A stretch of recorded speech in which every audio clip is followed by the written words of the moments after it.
Біз бүгін мына үлкен үйімізді тастап, жігітіміз екеуміз бөлек шығып жатырмыз.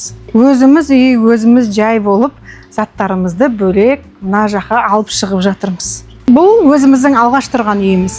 Ең бірінші сатып алған кезде, осы жерді сатып алған кезде бізде бұл үй болмаған. Осы жерде 3 бөлмелі времянка болған. Келін мен баланы мына жаққа қалдырамыз да, өзіміз қазір мына жақта тұрып жатырмыз. Кеттік, көрсетейін ба? Өзімнің үйін алдым, өйстіп әдемілеп гүлдеп қойдық. Мына жерде біздің прихожка. Енді шкафты істетіп қойдық, прихожканы істетіп қойдық. Жайлап өзім киімдерімді көшіріп алып келіп жатырмын. Мына жақта енді бұл санузел.